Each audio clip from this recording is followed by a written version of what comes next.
I'm an alcoholic. Hey, Karen. I'm a grateful alcoholic.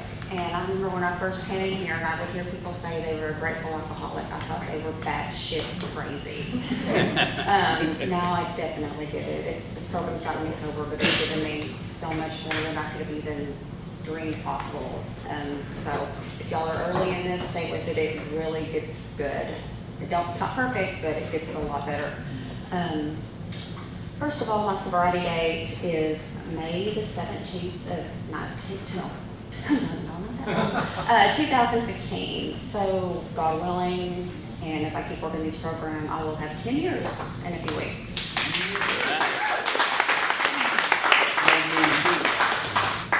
I'm definitely a miracle. I should either be, well, if I wouldn't have gotten in trouble, I probably would have been drunk by now, and I certainly wouldn't be up there with you people. So I'm definitely a miracle, and I can't believe it's been almost 10 years, and I'm so thankful for this program for that reason. So anyway, let me start. I was always told that when you told your story, it was to say what it was like, what happened, and how you're like now. So what I was like, I'm a middle child, so I had middle child syndrome. I use that as an excuse. But I have an older brother that's 9 years older than me, and a younger sister who's about 3.5 years younger than me. But I just remember growing up, we moved here when I was 3 from Wichita, Kansas. That's where I was born. My dad sold everything and started a business from scratch here in Jonesboro. So he worked a lot, and because both of my parents were raised very poor, and he worked a lot. He did not want to, go back to his old life, and he had a good job in Wichita, but he was never going to get rich from it or never be more than just comfortable. So we moved here. My little sister was born. My mom worked in the business a lot too, and so that's kind of it. So work ethic was something that was pounded in me as a child. Work, work, work, and I'm still that way, and work comes first. But anyway, growing up, I never felt like I belonged. I remember as a young child thinking, this cannot be my parents, this cannot be my siblings, I'm not supposed to live in this house, I'm supposed to be somewhere else, that's not the right bicycle. I mean, everything just felt so off, and I had a smart ass mouth, and my sister learned from me not to have a smart ass mouth, but I was just always fighting with my siblings, my parents arguing, I was a brat, and I just was off. I mean, when people, say that you're not born with alcoholism or the isms, I think that this alcoholic was. I could tell I was just off. I always just felt. I was always lonely, and I had no reason to be lonely. There was always people around. It was just I just never felt right. Went to school and felt the same way. Didn't really feel, especially with girls. I could not do girls. I could not hang out with girls at all. I hung out with the boys. I played kickball with the guys. I dressed like a boy. I didn't like dresses. I didn't like makeup, hair, nothing. I was just very tomboyish, and I just never fit in right with the girls. And when I went like our speaker last month, that we had last month, I went to the same school he went to, North School. And it was fine. I mean, it was great. Everything was wonderful. I mean, I didn't know any different. And then I started junior high. I went to MacArthur, and most of my friends went to any camp. So I lost all my friends pretty much going to MacArthur. And I remember that was devastating to me, because I walked into this school, and everybody looked so grown up, and just. The girls were dressed to the nines, and they were so pretty, and I was here in my football jersey and my, I just didn't feel like I belonged, but I didn't want to do what they were doing either. I didn't want to dress like that. I think I was just a late bloomer, basically, that's all it was. And to top it off, I was chubby.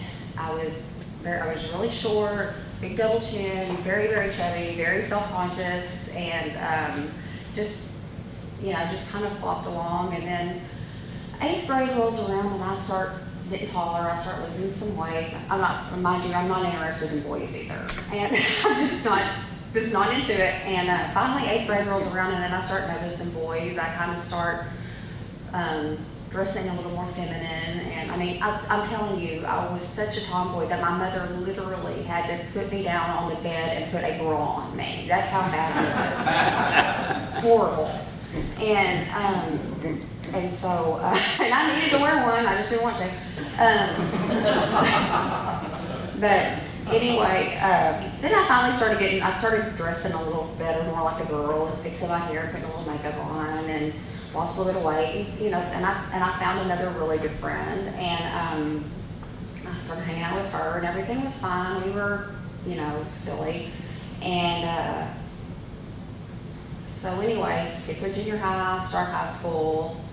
That friend of mine that I finally met, a really good friend, I found out right after school started, she's moving to Little Rock. So here I'm starting high school, feeling like I'm on my own again. It was hard because I didn't do girls very well at all. I just did not relate to the feminine persuasion at all. I don't know why, I just was always more comfortable around guys. And it wasn't like I was with guys because I wanted to hook up, or I like talking about baseball and football and not makeup. I thought that was always so stupid. I still think it's stupid, but anyway. So she was about to move to Little Rock. She stayed a little bit longer because her parents had to sell her house, you know, yada, yada, yada. And one night we went to a JHS basketball game, and our parents took us because we were still sophomores. We didn't drive or anything. And somebody told us at that game that there was going to be a party. And you had to bring $1 to pay for the kegs. And we were like, okay. And so I don't even remember who gave us the freaking ride to that stupid party. And I'm not planning on drinking. I had no intention of drinking because I was a goody two shoes. I mean, I was very, very green. And we get to that party, and you know, they pour us the thing, and I'm just kind of walking around with it. And then I'm seeing everybody else in the room drinking. So I start drinking. And then somebody else hands me something else. And then it was like, aha, I belong. This is it. This is what I've been missing my whole life, is this feeling. This is how I feel great now that I've got alcohol in my system, you know. I mean, it was a relief. I mean, I was like, okay, I just need to drink, and I'll feel better. And I drank a little bit too much that night, and like I said, it was the first night I got drunk, and I think we ended up taking my friend home, and I rode around with this guy, and we went back to his house, and he found more of his parents' liquor and drank all of that, and he took me home. I don't know how I did not get caught that night. I should have gotten caught a lot of times. Maybe I wouldn't have ended up where I was. But I couldn't wait to do it again. I could not wait to get alcohol in my system again. I liked myself. I was talkative. I was a good dancer. I was pretty. It's everybody. I mean, not everybody, but I hear that a lot in the rooms. Alcohol was my solution. So I went through high school. I had a friend, and then I found another friend, and she was a friend from North School that I believe she had went to Annie Camp, and we reconnected at high school. And she had an aunt who had an apartment that was empty most of the time, and she had this aunt that would buy us liquor. So we would spend a lot of time at this house drinking liquor, and me being inappropriate with guys, and I never had sex with them, but I did make out with a lot. What about 3 different guys? I mean, that's bad. Karen. Yes. Tell me about it. And then after, tell me about it. I mean, it was like, and then I wake up the next morning, and then of course the self-loathing comes in because I feel like I'm a slut now. But anyway, me and that girl had a falling out. But then I started dating I started dating Rick. He was my first husband eventually. And he had a sister who would buy us liquor. So, and the point of this, me telling you about this, is like every time I drank, it was to get drunk. It was never to just have a beer, a glass of wine, a wine cooler, a mixed, whatever. I never ever drank that I didn't get drunk. And the problem with me was I never got sick after I was drinking. I never got sick. I mean, I think maybe the first time I might have thrown up one time, but I never got sick. So I never had that. I now had hangovers, I had bad headaches, I had cotton mouth, I was tired and felt like shit, but I never got sick when I drank. So we drank, I finished high school, we got through high school and then and me and him keep dating, and I don't know, it's just, and finally I would graduate, and I even attempt at college. I don't finish, but I decided, I was spinning my wheels. I kept changing my major. I didn't know what I wanted to do, and so I thought, I'm going to get married and start having kids. So I went to school for a little bit after we got married, but I had no idea. I had no focus. I had no anything on what I wanted to do with the rest of my life. So me and Rick got married. I think I was almost 21, which is, God, it seems so young. And I didn't drink. I was not a daily drinker. I was a binge drinker. So and he works for my family, which is an added stress in your life when you have your husband working for your dad. It's not a good thing. And we get married, and I think we'd been married 3 years when I got pregnant with Will, my oldest son. And I didn't drink. That was not a problem. I never drank when I was pregnant or anything. And had a lot of problems with him. It was a very difficult delivery. And but as far as my drinking career goes during that, it was just whether if we went to a party, I would get drunk, or we go to a baseball game, I would get drunk, or we got to dinner, it was just, it was very few and far between because we had a baby, so it's not like we could just do that all the time. And then we had another one, and we took a few vacations, and I spent they were always all-inclusives, and I spent the whole vacation drunk. Just wasted. I don't even remember most of them. And years rolled down the line, and then all of a sudden I found out he was cheating on me when we had just had our 16th year anniversary, I believe.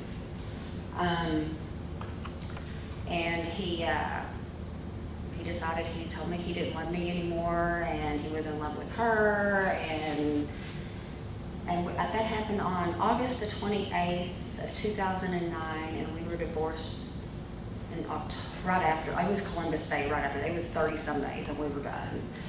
I wasn't playing. And I didn't want him. And honestly, looking back on it, I think I was with him because of the children, not because a lot of things happened with him and me in the process that I just didn't, but I was willing just to stay with him because I like the concept of family. I liked looking like we were perfect and everything was wonderful. I liked the picture it looked to the outside world, that, they're the perfect mom and dad, and they've got the greatest kids, and their kids are dressed so cute, and it was a facade. It was all a facade.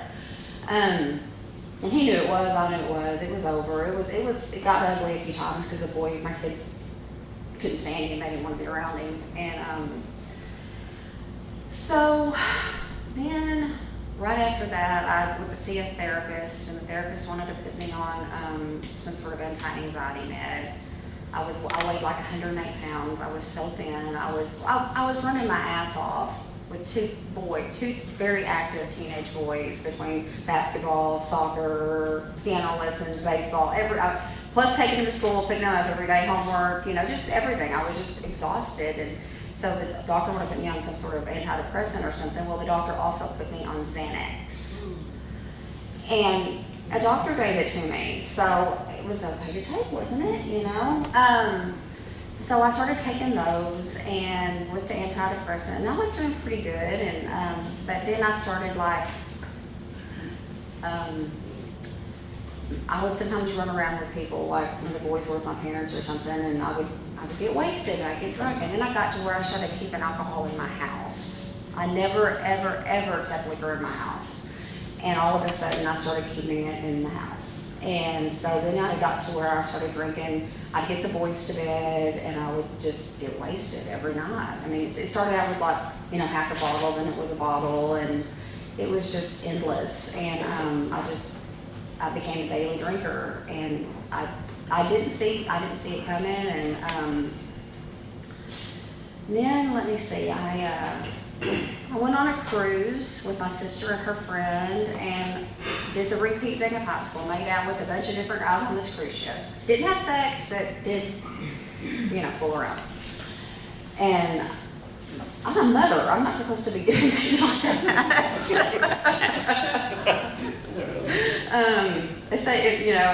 I had a lot of shame about that after I would do it, but then I would do it again. I mean, I guess when I had alcohol in my system, my inhibitions were just totally gone. I mean, I just had no filter. And I liked how it made me feel. I didn't like being reserved and stoic all the time. I liked, letting loose a little bit and being able to talk to people and stuff.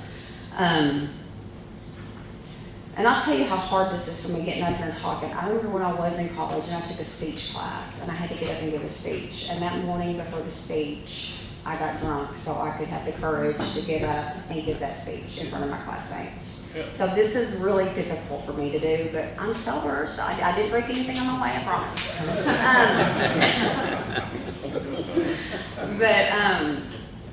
Anyway, I dated a few guys, and then I met my husband now, Brad, and we just were friends at first. We didn't go out on dates. We just talked on the phone and stuff like that. And it wasn't. I think he had just gotten out of a long relationship, and I was married for 16 years, so we kind of took it really slow.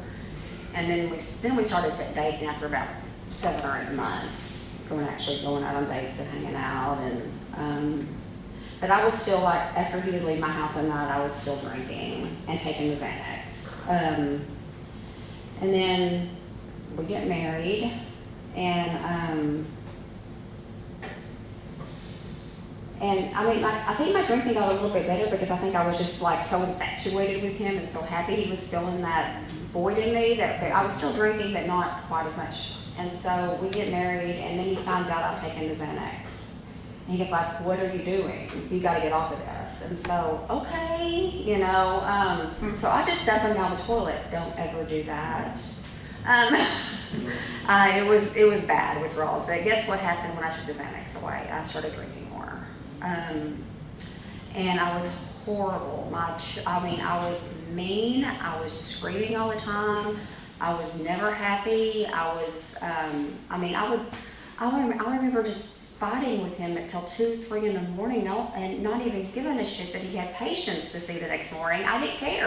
I wanted to be right, and I wanted him to see my point, but I made no sense. The boys could not stand being around me because I was just vile. Because I'd kind of graduated by then from just drinking wine. It was vodka and whiskey because the wine wasn't working as fast as I wanted it to, so I moved to the harder stuff. And I don't know. It was just. It was just really bad. There would be a few times where I would go 3 days without drinking, or I would go 10 days without drinking, or whatever, and I would convince myself, I'm not an alcoholic. I just went 10 days without drinking. I'm going to line, and I'm going to get some wine, and I'm just going to have 1 glass.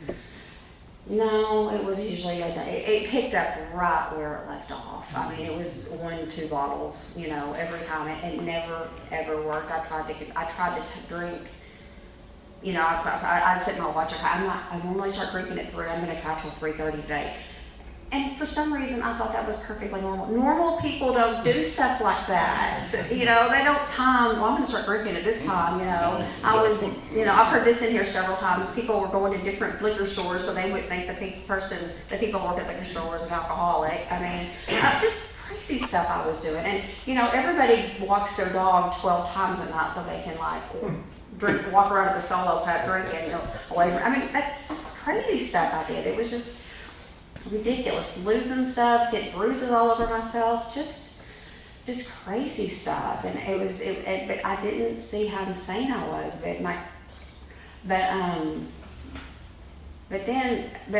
at first I wasn't drinking and driving. But then it got to where I had to go pick my kids up. And so I would tell myself, okay, I'm going to have 1 glass of wine before I go pick the boys up. And that worked for about 2 or 3 days, and then it was, I have to have 1 glass of wine and 1 to drink on the way. And then it just spiraled to where I was just drinking. And I would down it before I picked them up, and then it got to where I'd have enough so I could drink some on the way there and on the way back. I'd put it in the side of my car, and my kids were here. They probably knew, I don't know, but it was crazy. I mean, it was just so...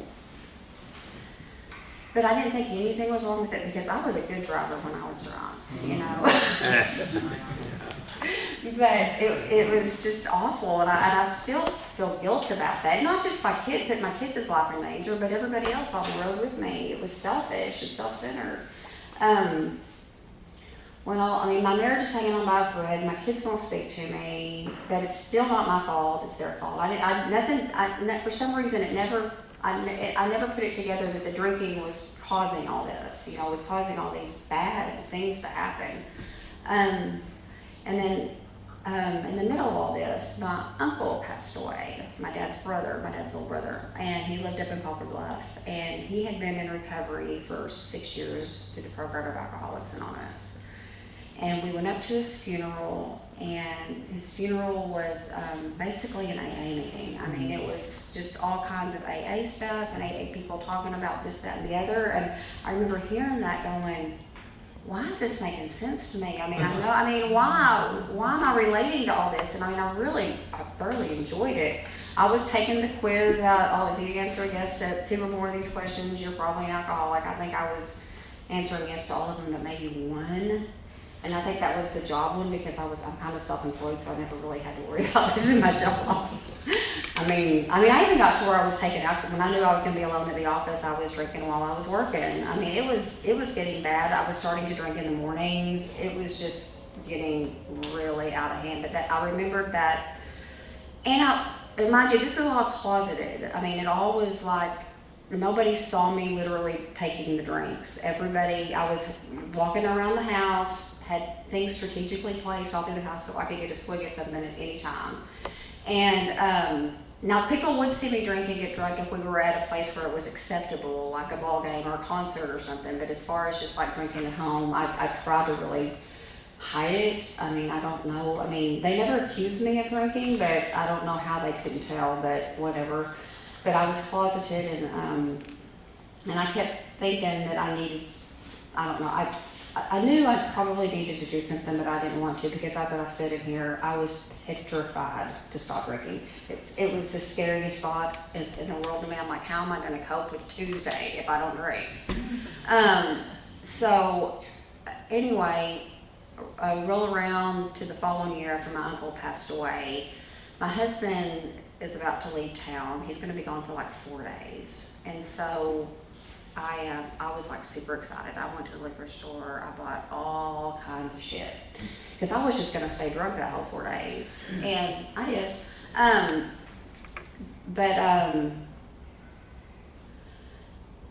It was, I'm trying to think. So anyway, I get all my work done, like he's leaving on a Wednesday, so I make sure I have all my work done at the office so I can just camp out at home. My younger son is at a baseball tournament in, I think it was in Harrison State Tournament or something, in Harrison. And my older son, he drove himself. By then he was driving himself, so I didn't have to drive him around or anything. And so I start drinking, and I'm drinking, and that Thursday night, Middleton gets beat out of the baseball tournament, so Troy heads back. Luckily, he got a ride with a friend. I did not have to jump in the car and go get him. And all of a sudden, I do remember, like, the whole freaking baseball team is in my house. Like, about 15 boys. And I'm like, oh, God. So I just go to my room and just keep drinking. I'm just like, y'all go to the basement, whatever. But I guess somehow in that, I don't remember any of this, but I went out there and asked them if they wanted me to go get them some pizza. And I did. And I don't remember any of it. I remember going, like, walking out and seeing all these pizza boxes, and I was like, luckily I didn't ask, did y'all get pizza delivered? Troy said, thanks for getting the pizza last night. I'm like, you're welcome. And so I was in a blackout. That was my first blackout ever. And by golly, you'd thought that would have scared me, but no, it didn't. I just kept drinking, you know, and that next day was a Friday, and this is where it comes down. A lot of people have heard this, but me and the boys are going to a Grizzlies game, and I getting ready to go, and I'm like, okay, I'm just gonna drink a little bit and drive, and I'm not gonna drink any more tonight. So I drink probably not quite a whole bottle of wine before we leave. And then we get there, we go out and eat. I have a cocktail at dinner, something really strong, probably a hurricane or something like that.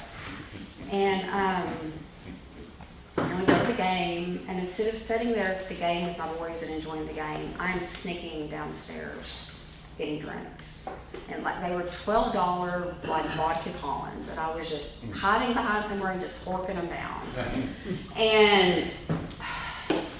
And I barely remember walking out of that game. And the stupidest part of the story is I drive home in a blackout drunk, and I don't remember any of it. And the dumbest part about it is my older son could have drove us home.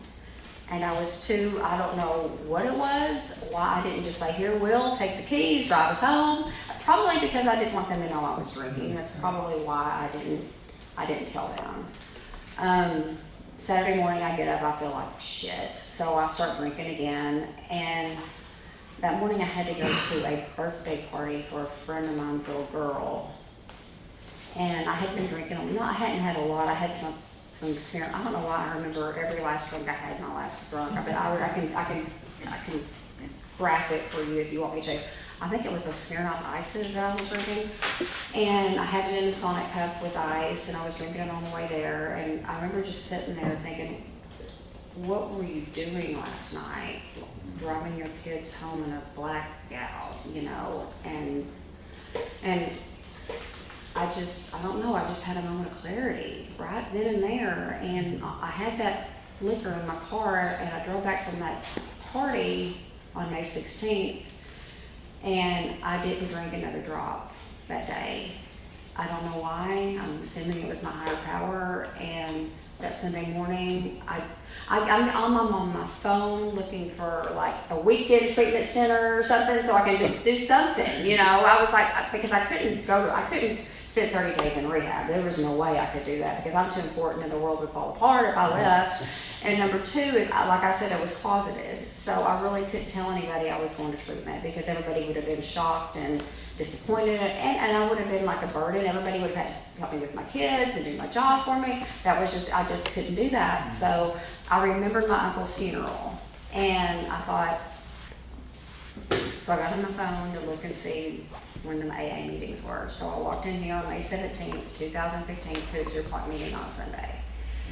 And I know a lot of people come in here and they are so nervous, but I was not at all. For some reason, I guess I was just ready, sick and tired of being sick and tired.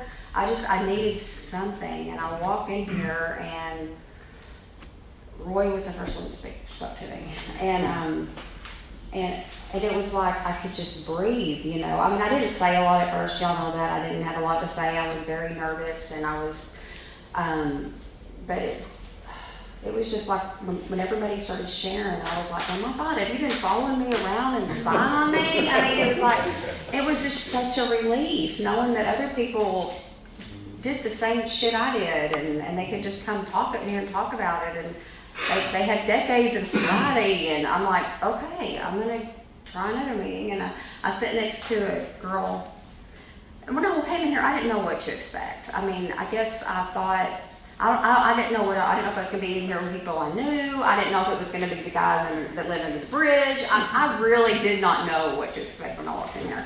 But I remember I sat next to Birgit, and she was so nice to me, and she told me about other meetings in town. And Lisa, she sat on the other side of me, and she was so nice to me. She told me about Serenity, and they were so sweet to me and so nice.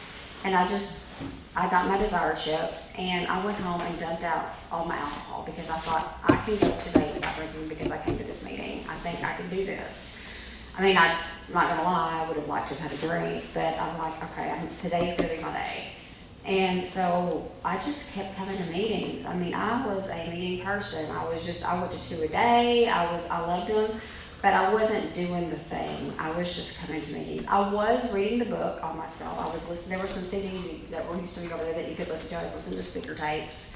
I was like living. I mean, I was reading the literature and doing all that, but I wasn't going to work those steps. There was no way. I was not going to do that. You know, I mean, I was like, I'm not going to get a sponsor. I'm not going to do any of that stuff. That stuff was just, that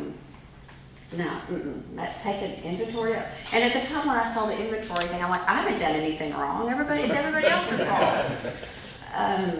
But I liked being sober, and I don't know, about 3 months, I was getting close to 90 days, and I started feeling kind of,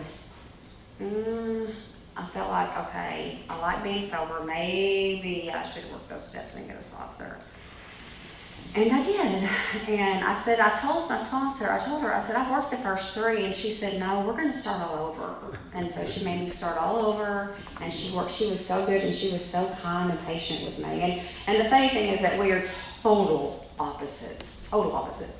But she was exactly what I needed. And when I came in here, I know it used to be really bad a long time ago, but there really wasn't a lot of women that came to meetings to find sponsors. And they say you find a woman, one finds a woman, a man finds a man, and that made sense to me. And but I remember, you know, I got on that pink cloud. I was happy, and everything was going pretty good. And I remember the one thing I did every single day was, please, Lord, don't let anything horrible happen today. Like, don't let somebody die. Just don't let anything bad happen, because those first few months, I could have found an excuse to drink if something would have happened. I mean, I know I probably could have found a reason if something, but he did. He protected me during all that time, and everything went pretty smooth for me. But I was a closet AA'er. I did not tell anybody I was coming to AA meetings for the first 90 days. I was sneaking to AA meetings. So I was sneaking my drinking, and now I was sneaking my AA meetings. And it was getting hard, because people were calling me when I was at a meeting, wondering where I was, and because I wasn't one of these people that just disappeared, you know. And I finally, first person I told was my preacher at the time, because I really felt like I needed somebody on the outside to hold me accountable, because, you know, I could drink. If they don't know that I'm trying to quit drinking, and if I drink for them, it's not going to be a deal to them, because they don't know that I'm in the program. And then I told my sister, and she looked at me and she said, thank God, I thought you were just crazy.